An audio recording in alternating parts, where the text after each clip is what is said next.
Hi guys, it's Aegis here. So today I'm here with a standard deck profile. This time we're covering my latest version of my Zorga deck. So uh, as people know, I have been playing Zorga for a very long time, and whenever I go to like play a tournament of some sort, the deck that I'm going to play is always Zorga, no matter how good or bad it is at the time. No matter how hard it is to actually play his game, I always bring Zorga in.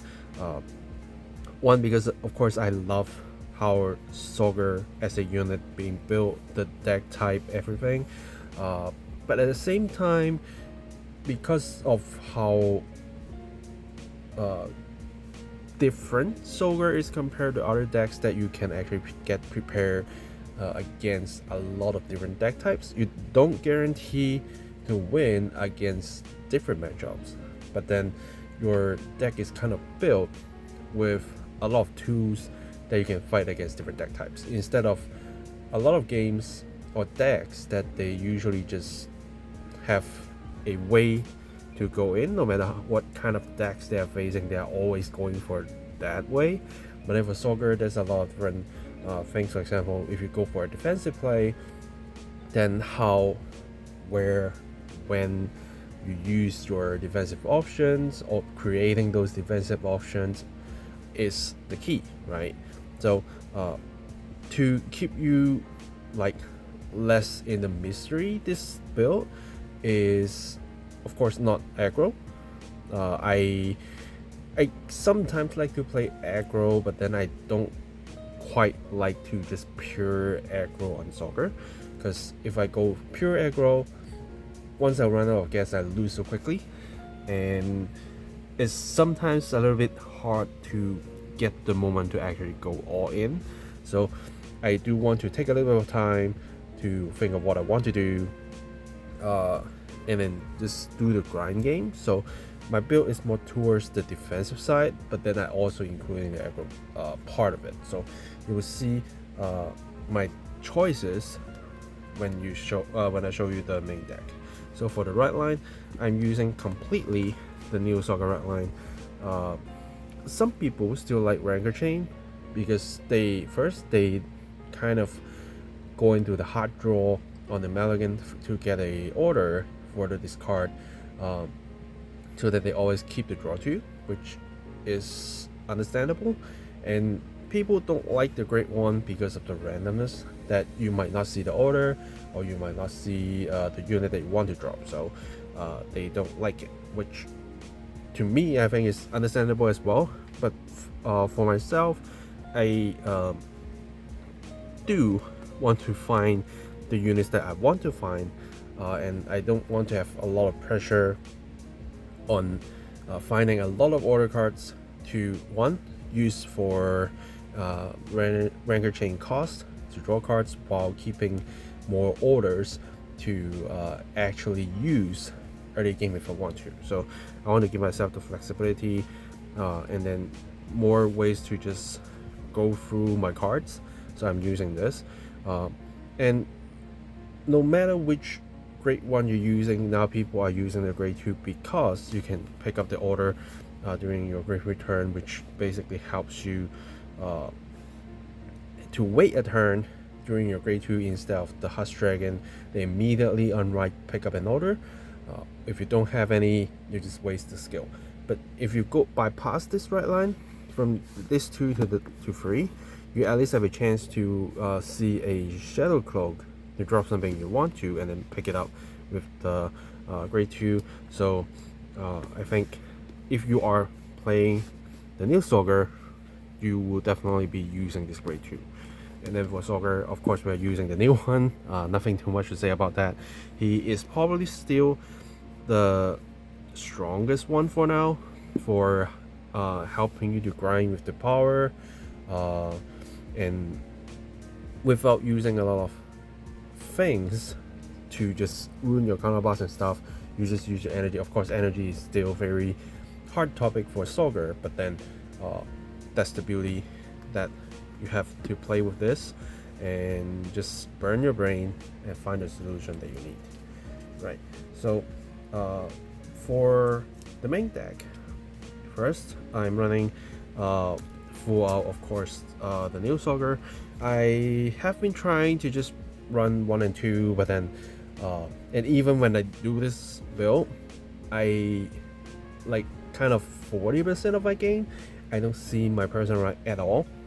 It's unfortunate, but it happens, and nothing you can do about that. But I have trained myself very well, even without the person right, without the extra soul, I still kind of managed to get the deck to keep running until I lose the deck out. Worst of the worst, right? So far it's doing me okay, and if I actually get the person right, I secure the soul, I secure a draw, I secure more power to the front row, which is more beneficial. So it's unfortunately, because with Zorga you don't have a very constant input that is being very high.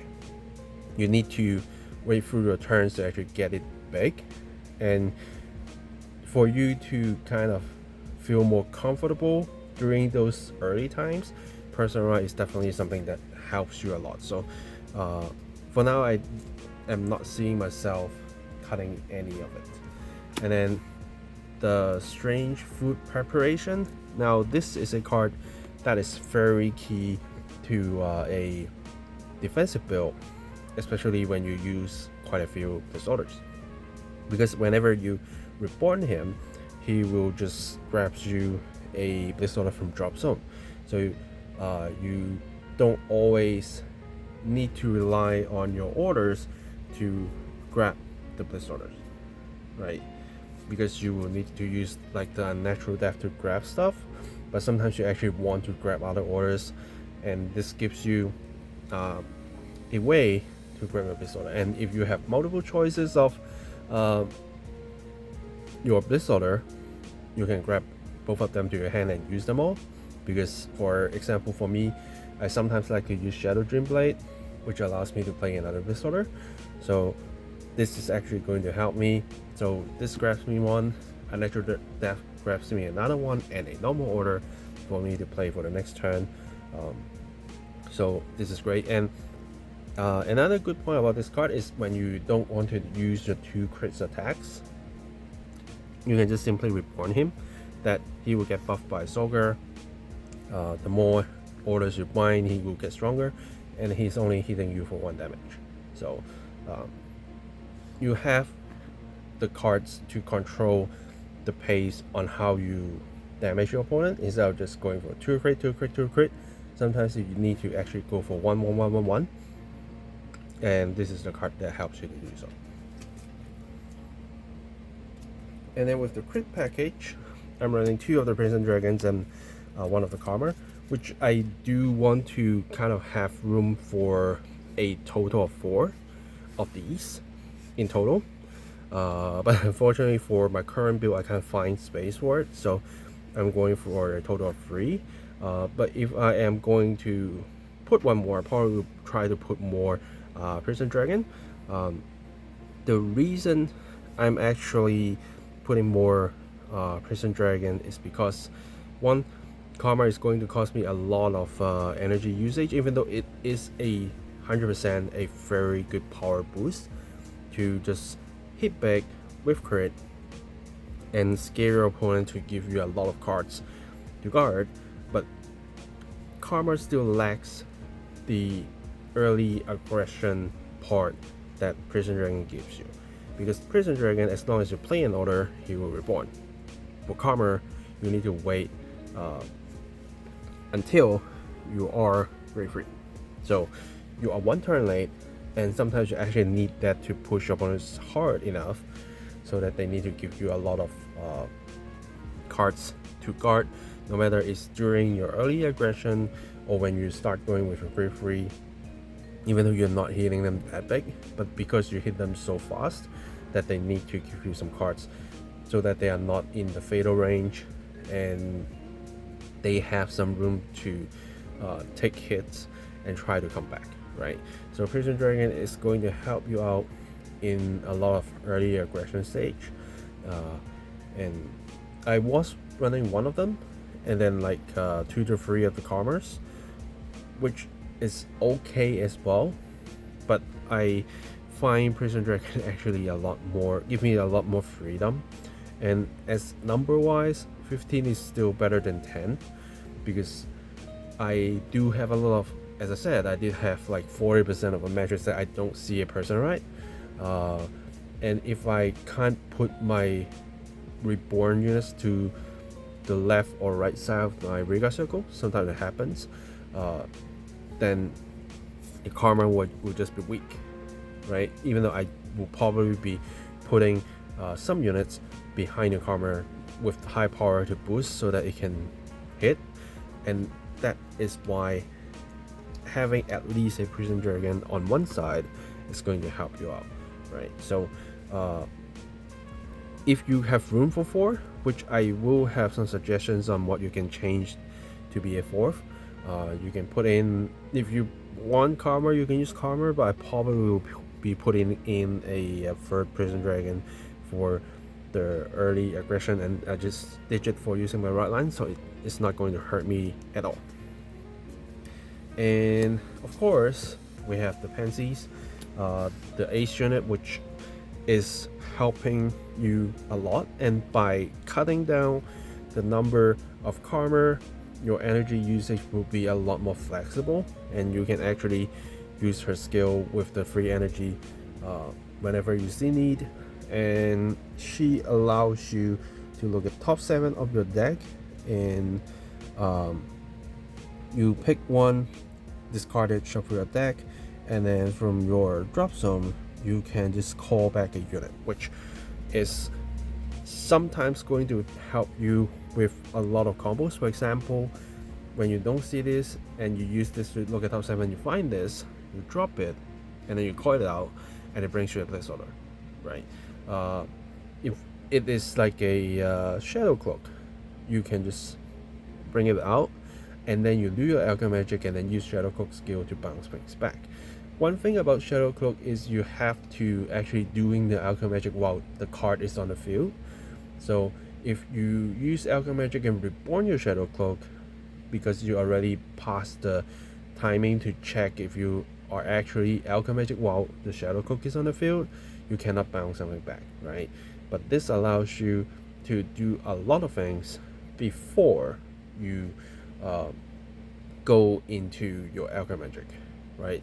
Or even if you kind of need something after you do the Alchemy Magic, this card also allows you to have that luxury to find the cards that you need, because with this skill is even better than Philander. Philander look at 5 and drop 1 only, and this is look 7, drop 1, and then you bring 1 back. So that's why the Ace units are so strong, and for some reason she is actually the most expensive one right now, which I'm glad that I buy her early, and I still haven't get my case yet.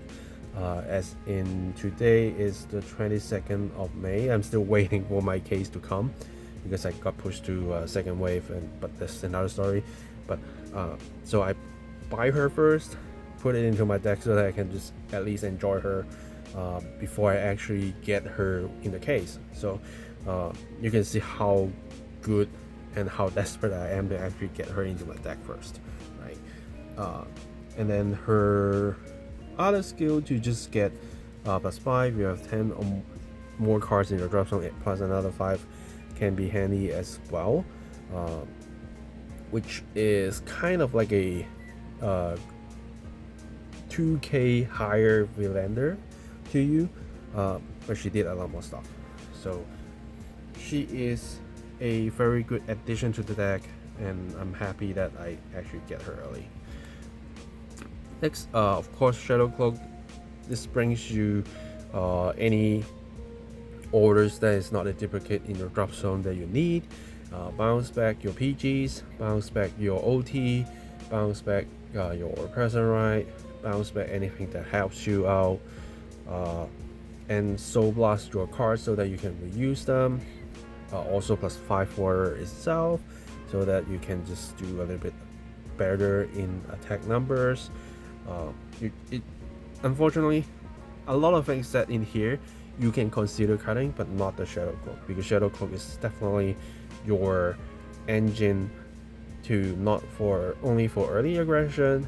While you're on grade 2, you can just call 2 Shadow Cloak, drop 2 orders, and then just starting to punch your opponents.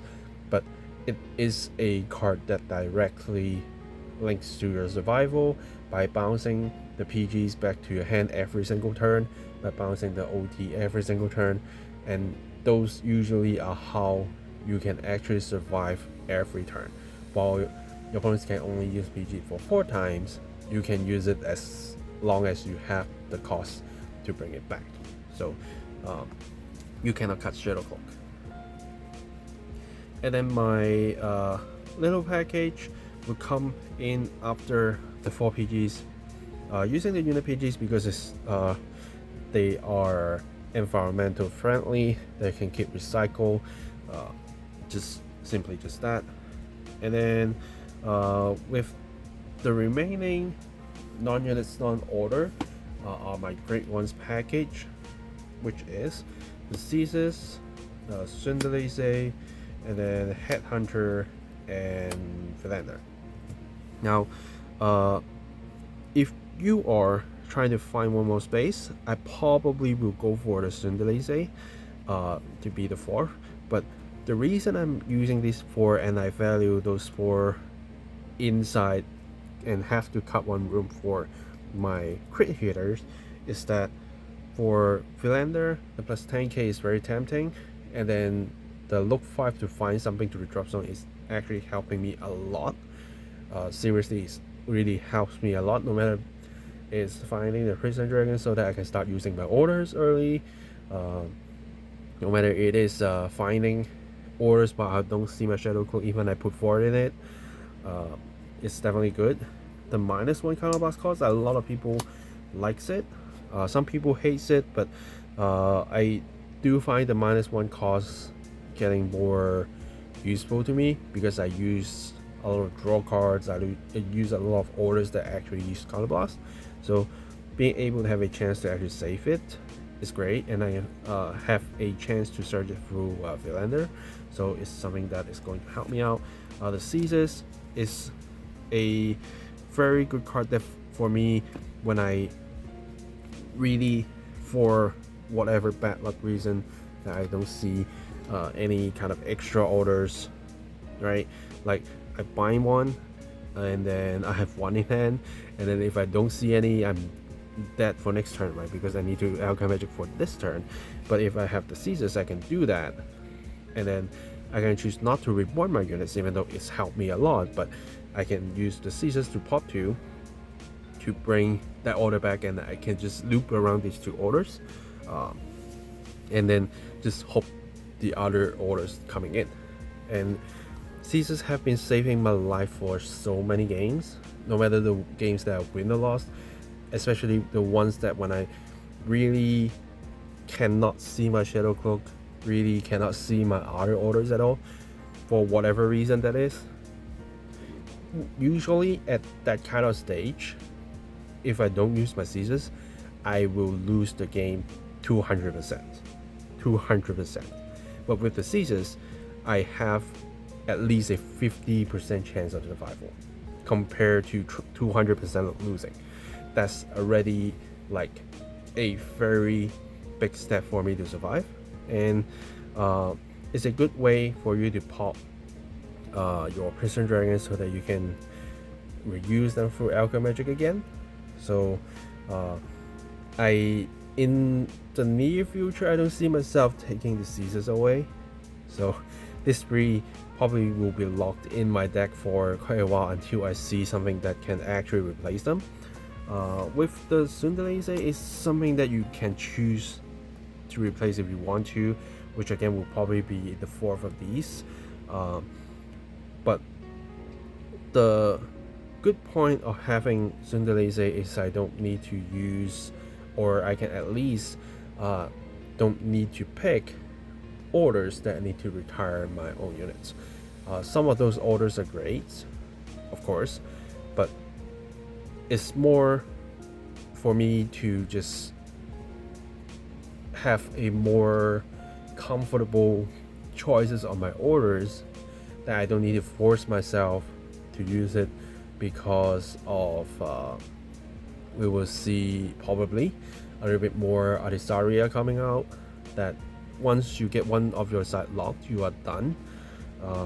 That in the past I actually put in orders to pop my own units and then use Zorga's skill to pop the other one with the reborn effects so that I can kind of survive without my final being locked to pass my turn. And this is also one card that actually helping me out, but then now I just take those out and focus on having the Sundari to do the job and then Zorga to do the part of the job so that I can still empty my field if I need to, right?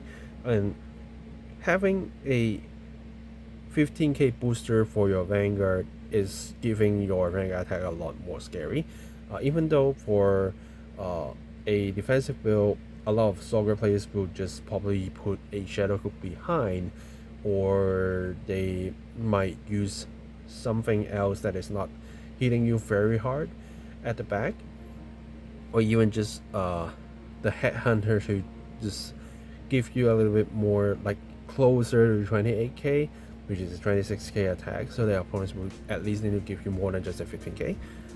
But having her adjusting your Vanguard power actually allows your opponents to ruin their plans to give you a little bit more guards, and then you can also apply the 10k to something else that adjusts the whole board power level. So even at the early stage, I think it helps you very much, in my opinion.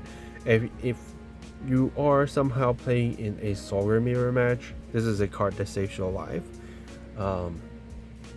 Because even though we can just keep recycling PGs, right? This little power adjustment will always have a chance to adjust the PG to be going to the Vanguard attack instead of protecting the cards with the crits on the sides, because it's not easy to guard with numbers, even though we do have this order to guard for the numbers, but you might not always get to pick it back up, or even if you do, you might not have the resources, so you can kind of drain your opponent's resources by using Sundari. And I have a lot of Zorga mirror matches against different people, and she have been proven very useful. So far I'm still going to lock in with this sport. But if you really want to have the fourth, I probably will suggest you to put that, because that will be giving you the minimal damage while you change the stuff. Before I go through my normal orders, we're almost there. Let's go for the trigger first. Stoichia trigger, OT, because it gives you most of the effects, and so far is the one that gives me the most comfortable situation, so I'm not going to take that out. Crits, Soaring crit, you definitely need that. In other deck profiles, I probably will tell you you can use whatever crit you want, but with Zorga you have to use the Soaring crit. That's with the Shadow Cook is going to save your life. And then 3 more crits. Fronts, I'm using the 20k fronts again. I tried the Soaring front, but then if I manage my resources carefully, 20k front is definitely a better idea. If you are a little bit not comfortable with your soul management, then you can use your soul in front. But then I find the 20k extra 5k shield is actually getting more important for me, especially when I have a little bit more on a defensive mindset. So this is what I'm going back for. And then 4 normal heals. Normal heals is fine, you don't need effect heals in here. And then we can immediately go through the normal orders. Forbido. So Forbido allows you basically to grab 2 grade 3 units to call them out with different names. So what you can do is to find your person right to bounce, the food preparation for you to stamp on, so that you can just starting to recycle them. Person dragon, if you don't see any through your right line, then you can bring it out and stamp on it, so it helps you to squeeze your deck. You don't always need to use this order, but it is there for you to just when you need, because I have tried this. I've tried it Caliburn, and then of course I've tried the Angel Ladder before. But Angel Ladder, if you're not in a Shiranui era, you probably don't need it at all. Caliburn is great, but then because I do have other cards to actually draw me cards, so I need something that gives me a lot more purpose, and Forbido is going to give me that purpose. Because Caliburn is more like a easy to go in option, but then Forbido is something that tests you to actually use the order that you need, and I find it is a very good option, very tempting option for me to do whatever I need to. Finding the pieces, especially, I did say I don't see my person right a lot of times, so this is also a card that helps me to reach there whenever I have a Shadow Cloak. And then the draw 2. In one of my upgrades, I didn't use this at all. I rely on a Caliburn, but then this, I find reusable draws actually helping me out, and because I can train myself to actually survive a lot way longer, grind it way longer, so I have more chances to use this card, and then I have Headhunter to help me cut the cost when I need to. So this suits me a lot more better. Just simple as that. And then Miasma helps you to bring back your PGs, your OT, so that you can recycle. And then the plus 5k to the front row is going to help you out a little bit more as well. So it's a 2-off. Death Restraint. I did use the Reborn plus 5 order before, but then I changed this because this allows me to actually activate my Prison Dragon early, because it's a grade 2 order. It allows me to grab something that I can reuse, no matter it's a unit that helps me to boost my Prison Dragon to hit hard, or another order that allows me to play my game next turn. So increasing that to 2. And then rendering soul for the drive checks, that if you actually get too early push your opponent, then you can just simply spam this order to keep increasing your drive. Hopefully you are like a Fogger deck to get the crit like crazy and then win your games. Or when you kind of want to ruin your opponent's guards, then you can use this to increase the drive, so the opponents might need to consider give you a little bit more. So it's always a good option. And then the Nectar, because I sometimes will have units that are not having crits on the field, for example the Shadow Cloak or maybe the Pansies, and I can actually pump them up very high to generate the second 2 crit columns without fully utilizing my Prison Dragons and Karma, because I don't always see them. Also because I'm not using a lot of them, but this gives me the freedom to generate those kind of columns just by playing the order and having enough cards in my drop. And even if you put the power to your back row without applying the crit to the front row, it's still going to help you out, because you can't always energy blast 4 for the Karma to boost the power, and sometimes you actually need your Caesars to grab the orders back from the drop zone instead of binding it out. So this is a card that helps you to just pump the power when you need in the later game. It's not a card that you will use early game, but then it's definitely a very helpful card at the later time. And then Sweet Dreams for the draws. For looking at the top deck, I have a few games that actually get saved by this card, no matter it's seeing a top heal, seeing a top OT, seeing a top crit, seeing a top front, just saved my life. So and again, one reason I'm using the Headhunter is to cut costs by using all these orders. So and also the a natural depth for me to recycle the orders, and then is there habitat to find me the cards that I need. Yeah, just simply as that. And then for place order, I'm using one Shadow Dream blade so that I can reuse well, I can actually use more than one time on place order, and the 20k for early game actually helps, especially when you are facing decks like Station, that they hit you with quite decent numbers, and this little shield is going to save your life. And then the tiny machine gun as well, that if your opponent is going to hit you very like many times early games, is something that going to save you. But if you don't see that kind of situation, you can simply just drop it for using a rod line, for using a E-rendering so it's not going to hurt you at all. And then the fine drink is your biggest shield in the gun, so you just need to use it, right? I try to use 2, even though when I pick 2 up,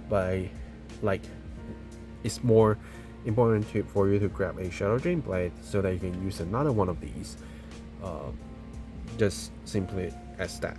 And then you use this to Soul Blast to keep drawing cards, making you drop a lot bigger so they can survive. So when you don't have a chance to actually use 2 of these, because one of them has to be the Shadow Dream blade for you to actually use another place order, what I find is having one of each in there allows you to face different situations. And the key to you is definitely these 2. This is whenever you see a matchup that cares, you use it. If you don't see any of those, drop it for PG, drop it for rendering so, and you will still be fine. So yeah, just simple as that. Yeah, so when it comes to a Zorga video, it usually takes a little bit long time because I need to basically explain a lot more and on the choices that I make. But I think I have made the deck very clear on the list. But if you have any questions, feel free to ask me in the comments down below. So far, this is how I went through. I even tried it like the new Gravely Dragon. It did helps. It did. But then that's because I don't have the Ace unit yet. But once I get her, unfortunately the Gravely has to go. And a famous Zorga player, Kagami Hayate, also used like the Gravely allows you to soul charge, and because of that you get to soul charge a lot of good cards or sometimes triggers, and it allows you to just kind of recycle orders. Unfortunately I don't quite like the random soul charge, and through the games that I actually play with this build, as long as I manage how to use my soul in crit carefully, I should be fine. So I didn't use that. I used only the food preparation for me to grab Bliss Order, give me the flexibility to use the natural depth, and then that's it. Yeah. So before we see more new cards for Zoikia as a generic support, or for Zorga, even though we do have another card that helps, but unfortunately it's not for this build, it's probably for other build that I need to look into. But yeah, this is what I have right now, and that's what I enjoy playing. And if you don't know, I did start a Zorga Academy series that I go through how you use Zorga to fight against different decks. So if you are interested into learning how to use the mindset, some of the points, unit choices that you go in with Zorga against different decks, definitely check out the series. Subscribe for more deck profiles, unboxings, deck fight videos. After this video is out should be our season 1 of Hong Kong WGP Deluxe, so you will be starting to see the deck fight videos coming up again. So yeah, stay tuned for that. Yeah, I think that's it for this video. Thanks for watching, guys, and I will see you guys in the next video. Signing off.